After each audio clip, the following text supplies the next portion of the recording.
आणि यानंतर या बुलेटिनमध्ये आपण बघूयात सकाळच्या 100 बातम्या वेगवान स्वरूपात। मंत्रिमंडळात स्थान न मिळाल्यामुळे आमदार रवी राणा नाराज झालेत। अमरावतीत ते परतलेत आणि रवी राणा यांच्या कार्यकर्त्यांमध्ये सुद्धा नाराजीचा सूर आहे। दरम्यान नवनीत राणा यांनी देखील सोशल मीडियावरती पोस्ट केली, जिंदगी है लढाई जारी है असा उल्लेख त्यांनी यात केलाय। मी मुख्यमंत्री असतो तर नांदेडला मंत्रिपद देण्याबाबत मी विचार केला असता, पण मी मुख्यमंत्री नाही, त्यामुळे सांगता येत नाही अशी प्रतिक्रिया माजी मुख्यमंत्री खासदार अशोक चव्हाण यांनी दिली आहे। तुम्ही आमदार करा, मी नामदार करतो असा शब्द माजी मुख्यमंत्री एकनाथ शिंदे यांनी दापोलीतल्या प्रचार सभेमध्ये जनतेला दिला होता आणि त्यांनी दिलेला शब्द त्याची पूर्तता झाली असून शब्द दिल्याप्रमाणे योगेश कदम यांना एकनाथ शिंदे यांनी मंत्रिपद दिलंय। माजी मुख्यमंत्री एकनाथ शिंदे यांनी शब्द पाळल्याची जोरदार चर्चा कार्यकर्त्यांमध्ये आहे। गुलाबराव पाटील यांनी मंत्रिपदाची शपथ घेतल्यामुळे चोपड्यात शिवसैनिकांनी आनंदोत्सव साजरा केला। छत्रपती शिवाजी महाराज चौकामध्ये शिवसैनिकांनी छत्रपती शिवाजी महाराजांच्या पुतळ्याला हार अर्पण केला, तसंच परिसरात फटाके फोडत पेढे वाटून जल्लोष केला। गिरीश महाजन आणि सावकारे यांनी मंत्रिपदाची शपथ घेतल्यानंतर भाजप कार्यकर्त्यांनी जल्लोष केला। मिठाई वाटून फटाक्यांची आतिषबाजी करत जल्लोष करण्यात आला। 2.5 वर्षांपासून मंत्रिपदाच्या प्रतीक्षेत असणारे शिवसेनेचे नेते भरत गोगावले यांना अखेर मंत्रिपद मिळालं। यानंतर विक्रोळीत शिवसेना कार्यकर्त्यांकडून फटाके फोडत ढोल ताशे वाजवत जल्लोष करण्यात आला। लातूरच्या अहमदपूर मतदारसंघाचे आमदार बाबासाहेब पाटील यांना मंत्रिपदाची लॉटरी लागली आहे। बाबासाहेब पाटलांच्या शपथविधीनंतर छत्रपती शिवाजी महाराज चौकात राष्ट्रवादीच्या कार्यकर्त्यांनी जल्लोष केला। सिल्लोडचे आमदार अब्दुल सत्तार यांना मंत्रिमंडळातून वगळण्यात आले। त्यानंतर सिल्लोडमध्ये हिंदुत्ववादी संघटनांकडून फटाक्यांची आतिषबाजी करत घोषणाबाजी करण्यात आली। महायुती सरकारच्या मंत्रिमंडळात राष्ट्रवादीचे ज्येष्ठ नेते छगन भुजबळांना वगळल्यामुळे समर्थकांना धक्का बसला। मराठा आरक्षणावरून घेतलेली आक्रमक भूमिका, मुलाला विधान परिषदेमध्ये पाठवलं असताना पुतणे समीर भुजबळांनी नांदगाव बंद केलेली बंडखोरी, यासोबतच विविध कारणांमुळे भुजबळांना मंत्रिपदापासून दूर ठेवल्याची चर्चा सुरू आहे। पिंपरी चिंचवड शहराच्या पदरी मंत्रिपदाबाबत पुन्हा एकदा निराशा आली आहे। सलग 3 वेळा निवडून आलेले आमदार महेश लांडगे असो की विक्रमी मताधिक्यानं जिंकलेले शंकर जगताप, आमदार अण्णा बनसोडे यापैकी कुणालाही मंत्रिपद न मिळाल्यामुळे कार्यकर्त्यांनी नाराजी व्यक्त केली। विधानसभा निवडणुकीत मतदानासाठी संध्याकाळी 6 वाजता रांगेत उभ्या असलेल्या सर्व लोकांना किती टोकन वितरित केले गेले याची बूथनिहाय माहिती वंचित बहुजन आघाडीनं निवडणूक अधिकाऱ्यांकडे मागितली होती, मात्र ही माहिती पाकिटात बंद करून सुरक्षा जमा केली आहे, त्यामुळे ती देणं शक्य नाही असे स्पष्ट करत निवडणूक अधिकाऱ्यांनी माहिती देण्यास असमर्थता दर्शवली आहे। विधानसभा निवडणुकीच्या निकालानंतर महाविकास आघाडीनं पुन्हा एकदा ईव्हीएमवरती शंका उपस्थित केली। अशात बदलापुरात राष्ट्रवादीकडून ईव्हीएम हटाव मोहीम राबवली जाणार आहे। या पार्श्वभूमीवर शहरातल्या तहसील कार्यालयांवरती तसंच जिल्हाधिकारी कार्यालयांवरती मोर्चा काढला जाणार आहे। आगामी वर्षात होऊ घातलेल्या आर्थिक जनगणनेत फेरीवाल्यांची गणना सुद्धा व्यावसायिकांच्या श्रेणीमध्ये केली जाणार आहे। श्रेणी ठरवताना काही बदलांची शक्यता आहे। शेतीपासून ते खासगी कंपनीत नोकरी करणाऱ्या अनेक शासकीय कर्मचाऱ्यांचा डेटा तयार केला जाईल। मालमत्ता कराच्या वसुलीबाबत बदलापूर नगरपालिकेकडून शासनाची दिशाभूल केली जात असल्याचा आरोप केला जातोय। माहिती अधिकारात याबाबत धक्कादायक माहिती समोर आली। गेल्या आर्थिक वर्षात 62% मालमत्ता कराची वसुली झाली, मात्र शासनाचं अनुदान थांबू नये यासाठी पालिकेकडून 90 ते 95% कर वसुली झाल्याचं सांगितलं जात आहे, असा आरोप माजी नगरसेवक संभाजी शिंदेंनी केला। मुंबई महानगरपालिकेच्या निवडणुकीनंतर उद्धव बाळासाहेब ठाकरे यांच्या शिवसेनेचं अस्तित्व संपेल अशी टीका भाजपचे नेते किरीट सोमय्या यांनी केली। उद्धव ठाकरेंचा पक्ष शेवटच्या घटका मोजत असल्यामुळे त्यांना राम आठवल्याचं सोमय्या म्हणाले। वरळीतील बीडीडी चाळ पुनर्विकास प्रकल्पांतर्गत म्हाडाकडून 40 मजल्यांचे 34 टॉवर उभारले जात आहेत। त्यापैकी 60 टॉवर बांधून तयार झाले असून इमारतींच्या आतील भागातील काम सुरू आहे। येत्या मार्चपर्यंत 2 टॉवरमधील घरांच्या चाव्या दिल्या जाणार आहेत। सर्व टॉवरचं काम 2028 पर्यंत पूर्ण होण्याची शक्यता आहे। पुणे जिल्ह्याच्या विविध भागातील नदीपात्राचे वाळू माफिया अक्षरशः लचके तोडत असून वारंवार कारवाई करूनही हे प्रकार सुरूच आहेत। बेकायदा उपसा आणि वाळूची तस्करी रोखण्यासाठी जिल्हा प्रशासनानं धडक मोहीम हाती घेतली आहे। नदी नाल्यांवरती बांध बांधण्यासाठी प्रशासनानं ड्रोनचा आधार घेतलाय। मुंबई गोवा राष्ट्रीय महामार्गाचं काम डिसेंबर 2024 पर्यंत पूर्ण होईल असं आश्वासन कोकणातल्या जनतेला देण्यात आलं होतं, मात्र सध्या सुरू असलेल्या महामार्गाचं काम कासव गतीनं सुरू असून या संदर्भ मार्गावरील अनेक पुलांची कामं अद्यापही अपूर्णच आहेत, त्यामुळे डिसेंबर 2024 ही डेडलाईन हुकण्याची शक्यता आहे। मुंबईत ठिकठिकाणी लावण्यात आलेले कॅमेरे आणि मशीन याद्वारे मुंबईत जानेवारी ते 10 डिसेंबर दरम्यान 56 लाख ई चलन जारी करण्यात आले. यातील 325 कोटींचा दंड वसुलीविना पडू नये आणि स्वतःहून दंड भरण्यासाठी येणाऱ्या चालकांची संख्या फारच नगण्य आहे. गोंदिया जिल्ह्यामध्ये गेल्या 3 दिवसांपासून तापमानाचा पारा घसरलाय. जिल्ह्यामध्ये 7.2 अंश सेल्सिअस इतक्या तापमानाची नोंद झाली आहे. थंडीपासून बचावासाठी नागरिक शेकोट्यांचा आधार घेताना दिसत आहेत. पुण्यामध्ये कडाक्याची थंडी पसरली आहे. एनडीए परिसरामध्ये तापमानाचा पारा 8 अंशांवरती गेलाय. पुणेकर गारठून गेलेत. पुढचे 2 दिवस थंडीचा जोर वाढलेला राहील असा अंदाज आहे हवामान विभागाचा. धाराशिवमध्ये पारा 14 अंशांवरती गेल्यामुळे या ठिकाणी मोसमातील सर्वात कमी तापमानाची नोंद झाली आहे आणि कडाक्याच्या थंडीत नागरिक शेकोट्यांचा आधार घेत आहेत. पुणे एसटी विभागात नव्याने 134 ई बसेस दाखल होणार आहेत. त्यामुळे प्रवाशांना खूप मोठा दिलासा मिळणार आहे. 2 महिन्यात या बसेस रस्त्यावरती धावतील.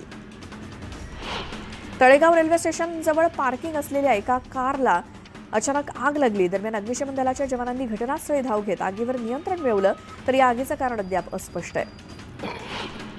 महाड ते अंबडवे या राष्ट्रीय महामार्गाचं काम संथ गतीनं सुरू आहे. त्यामुळे स्थानिकांना नाहक त्रास होतोय. दरम्यान काम लवकर संपवावं, नाहीतर आंदोलन करू असा इशारा संभाजी ब्रिगेडनं दिलाय. श्रीवर्धन तालुक्यातील रोठा सुपारी व्यापाऱ्यांचं बागायतदारांचं चक्रीवादळामुळे मोठं नुकसान झालंय. 70% सुपारीच्या झाडांचं नुकसान झाल्यामुळे सुपारी बागायतदार आर्थिक संकटात सापडलाय. सांगलीच्या मिरज तालुक्यातील बेळंकी इथे 100 ते 150 मोकाट गायींच्या कळपानं द्राक्ष बागेसोबतच भाजीपाल्याचं शेत उद्ध्वस्त केलंय. त्यामुळे पंचनामे करून तातडीनं मदत द्यावी, तसंच मोकाट गायींचा बंदोबस्त करावा अशी मागणी शेतकऱ्यांनी केली आहे. तुळजापुरात सौर ऊर्जा कंपनीच्या कर्मचाऱ्यांनी दादागिरी केल्याचा आरोप होतोय. शेतकऱ्यांच्या जमिनी खरेदी न करताच बळकावण्याचा प्रयत्न केला जात असून विरोध करणाऱ्यांना बाउन्सर्स आणून जीवे मारण्याची धमकी दिली जाते असा आरोप करण्यात आला. या प्रकरणी पुणे पोलीस स्टेशनमध्ये गुन्हा दाखल झालाय. अनेक धीम्या मार्गावरनं जलद मार्गावर जाण्यासाठी रेल्वेला ट्रॅक बदलावा लागतो. आता लोकलचे हे ट्रॅक बदलणं जलद गतीनं होणार आहे. क्रॉसओव्हर पॉईंटवरती थिक वेब स्विच बसवण्याचा नवा उपक्रम पश्चिम रेल्वेनं सुरू केला असून त्यामुळे क्रॉसिंगच्या ठिकाणी लोकलचा वेग 550 किलोमीटर इतका असेल. मुंबईत बेशिस्त वाहन चालकांविरोधात वाहतूक पोलिसांची धडक कारवाई सुरू आहे. शनिवारी रात्री 12 ते रविवारी सकाळी 5 दरम्यान केलेल्या कारवाईत तब्बल 6.369 वाहनं तपासण्यात आली आणि यावेळी कारवाईत 1831 वाहन चालकांवरती कारवाई करण्यात आली. मुंबईतल्या हवेची गुणवत्ता खालावल्यामुळे प्रदूषणाच्या नियमांचं उल्लंघन करणारे बिल्डर पालिका प्रशासनाच्या रडारवरती आलेत. प्रदूषण नियंत्रणाचे नियम मोडणाऱ्या बुलेट ट्रेन मेट्रोसोबतच जवळपास 500 बांधकामांना पालिकेनं कारणे नोटीस बजावली आहे. जुन्नरमध्ये एसटी स्थानकात पिकअप नेऊन स्टंटबाजी करणाऱ्याचा व्हिडिओ व्हायरल झालाय. या प्रकरणी पोलिसांनी संबंधित तरुणाला अटक केली आहे. मुंबईमध्ये कुत्र्यांच्या वाढत्या संख्येसोबतच श्वान दंशाच्या घटना देखील वाढत आहेत. या पार्श्वभूमीवर गेल्या काही वर्षात किती जणांचा भटक्या कुत्र्यांनी चावा घेतला, किती जणांना रेबीज झाला, त्या अनुषंगानं काय कारवाई केली याची माहिती मुंबई महानगरपालिकेच्या आरोग्य विभागाकडे मागवण्यात आली आहे. मात्र आरोग्य विभागाकडून त्या संदर्भात कोणतीही माहिती उपलब्ध झालेली नाही. मुंबई पालिकेकडून मुंबईच्या सर्व प्रशासकीय विभागातील विविध ठिकाणी स्वच्छता मोहीम राबवण्यात येते. त्यात घनकचरा व्यवस्थापन विभागानं रविवारी दिवसभरात 273 मेट्रिक टन डेब्रिजचं संकलन केलं. थंडीचा जोर वाढता जळगाव जिल्ह्यातील जलाशयांवरती परदेशी पक्ष्यांचं आगमन झालं. रशिया, सायबेरिया, युरोपीय देशांसोबतच श्रीलंका, पाकिस्तान आणि जम्मू काश्मीर भागातून अनेक पक्षी इथे दाखल झालेत. त्यामुळे पक्षीप्रेमींसाठी ही पर्वणीच ठरली आहे. नाशकात सध्या थंडीचा कहर बघायला मिळतोय. तापमानात मोठी घट झाली, त्यामुळे नाशकात सर्वत्र धुक्याची चादर पसरली आहे. पुणे मार्केट यार्डातील घाऊक बाजारात आवक वाढल्यामुळे भाज्यांच्या दरात घट झाली. कांदा, टोमॅटो, फ्लॉवरच्या दरात 10 ते 15% घट झाली, तर अन्य फळभाज्यांचे दर स्थिर असल्याची माहिती व्यापाऱ्यांनी दिली. गुजरातमधील शेवग्याचा हंगाम सुरू झाला. आवक वाढल्यामुळे दरात घट झाली आहे. 3 आठवड्यांपूर्वी 600 रुपये किलो असे दर मिळाले होते. आता किरकोळ बाजारात 1 किलो शेवग्याचे दर 200 ते 240 रुपयांपर्यंत खाली आले आहेत. शेवग्याच्या दरात घट झाल्यामुळे गृहिणींना दिलासा मिळालाय. वांद्रे वरळी सागरी सेतूचा विस्तार वर्सोव्यापर्यंत करण्यासाठी वांद्रे वर्सोवा सागरी सेतू प्रकल्प हाती घेण्यात आलाय. या प्रकल्पाच्या कामाला 2019 मध्ये सुरुवात झाली असून 5 वर्षात या प्रकल्पाचं केवळ 23% काम पूर्ण झालंय. अहमदनगर बाजारात लाल कांद्याची 26,000 क्विंटल, पुणे बाजारात लोकल कांद्याची 19,000 क्विंटल, तर जुन्नर आळेफाटा बाजारात चिंचवड कांद्याची 20,000 क्विंटल आवक झाली. तर कांद्याला कमीत कमी 2,500 रुपयांपासून ते 5,000 रुपयांपर्यंतचा सरासरी दर मिळालाय. रावेर तालुक्यात कडाक्याच्या थंडीनं जोर धरलाय. त्यामुळे केळी पिकावर विपरीत परिणाम होऊन पिकाची वाढ थांबण्याची शक्यता आहे. केळीच्या खोडाची प्रक्रिया मंदावून आकार आणि घडाचा दर्जा घसरतोय. याचा थेट परिणाम उत्पादनावरती होण्याची शक्यता आहे. जळगावात रबी हंगामात रोजच्या बदलत्या वातावरणामुळे अनेक पिकं संकटात आली आहेत. खरीप हंगामात निराशा पदरी पडल्यानंतर रबी हंगामाकडनं शेतकऱ्यांच्या आशा उंचावल्या होत्या. मात्र गेल्या महिन्याभरात कायम बदलत असलेल्या वातावरणाचा पिकांना मोठा फटका बसलाय. जळगावात बदलत्या वातावरणामुळे भरताच्या वांग्याची आवक घटली. सध्या शहरामध्ये वांग्याचे दर 70 ते 80 रुपये प्रति किलो इतके झालेत आणि त्यामुळे वांगी उत्पादक शेतकऱ्यांना काहीसा दिलासा मिळालाय. हवाई दलाची 13 एकर जागा फेब्रुवारीत पुणे विमानतळ प्राधिकरणाला मिळणार आहे. विमानतळ प्राधिकरणाने याचा आराखडा तयार केलाय. यात नवीन मालवाहू टर्मिनल, नादुरुस्त विमान ठेवण्याची जागा तयार केली जाणार आहे. राज्य सरकारनं ई शिवाय बस सेवा सुरू केली. पुणे विभागाकडे 66 ई बसेस असून ई बसची संख्या वाढतीये. त्यामुळे आळंदी, दापोडी, इंदापूर आणि मंचर या 4 ठिकाणी नवीन चार्जिंग स्थानक उभारण्याचा निर्णय घेण्यात आलाय. वीज बिल भरण्यासाठी लागणाऱ्या रांगा इतिहास जमा झाल्यात. रायगड जिल्ह्यात ग्रामीण भागात सुद्धा ऑनलाईन वीज बिलाचा भरणा करणाऱ्यांची संख्या वाढतीये. त्यामुळे वीज वितरण कंपनीच्या वसुलीत देखील कमालीची वाढ झाली आहे. मुंबईच्या वाहतुकीतून होणारे प्रदूषण, धूर आणि धूळ यामुळे सीएसएमटीच्या हेरिटेज इमारतीला काळसर डाग पडत असून इमारतीच्या सौंदर्यावरती विपरीत परिणाम होतो. यावरती उपाय म्हणून सीएसएमटीचं सौंदर्य परत आणण्यासाठी मध्य रेल्वे सँड क्लिनिंग पद्धतीद्वारे इमारतीच्या स्वच्छता आणि देखभाल दुरुस्ती केली जाणार आहे. लातूरमधील शासकीय वैद्यकीय रुग्णालयातील शौचालयात मृत अर्भक आढळलं. या घटनेमुळे खळबळ माजली. गांधी चौक पोलीस स्टेशनमध्ये या प्रकरणी गुन्हा दाखल झालाय. परभणीमध्ये झालेल्या घटनेत पोलीस कस्टडीमध्ये असलेल्या सोमनाथ सूर्यवंशी या तरुणाचा मृत्यू झाला. हा मृत्यू पोलिसांच्या मारहाणीमुळेच झाला असल्याचा आंबेडकरी समाजाच्या कार्यकर्त्यांचा आरोप आहे. शवविच्छेदन आणि इतर चाचण्या या ऑन कॅमेरा आणि परिवारासमोर व्हाव्यात यासाठी आंबेडकरी समाज आक्रमक झालाय. 18 वर्षांपेक्षा कमी वयाचा चालक आढळल्यास जागच्या जागी वाहन जप्त करून पोलिसांनी ताब्यात घ्यावं असे आदेश राज्य पोलिसांकडून नव्याने देण्यात आलेत. शिवाय ई चलनाबाबत सुद्धा आदर्श कार्यप्रणाली जारी करण्यात आली आहे. कायद्याची अंमलबजावणी जमत नसेल तर कायदे कशाला बनवता, अशा शब्दात हायकोर्टानं सरकारला फटकारलं. प्राण्यांच्या वाहतुकीसंबंधी कायदे आहेत, मात्र त्यातील नियमांचं सरळ उल्लंघन होते. त्यामुळे कायदे कशाला बनवता असा सवाल कोर्टानं केलाय. मध्य रेल्वेकडनं सायन ओव्हरब्रिज हा निष्कासित करून नवीन ब्रिज बांधण्याचं काम सुरू आहे. या ब्रिजला जोडणाऱ्या रस्त्याची उंची ब्रिजच्या प्रमाणात करण्यात येणार आहे. त्याकरता लाल बहादूर शास्त्री मार्ग आणि नरेश माने चौक इथून येणारी वाहतूक तात्पुरत्या स्वरूपात बंद करण्यात आली आणि 31 मे 2025 पर्यंत वाहतुकीतले हे बदल लागू असतील. मराठवाड्यातील 10 लाखांपेक्षा अधिक ग्राहकांकडे महावितरणची तब्बल 1871 कोटी रुपयांची थकबाकी आहे. तर अभय योजनेतून आतापर्यंत केवळ 13 कोटी रुपये वसूल झाल्याचं समोर आलंय. विद्युत विभागात भरतीला सुरुवात होणार आहे.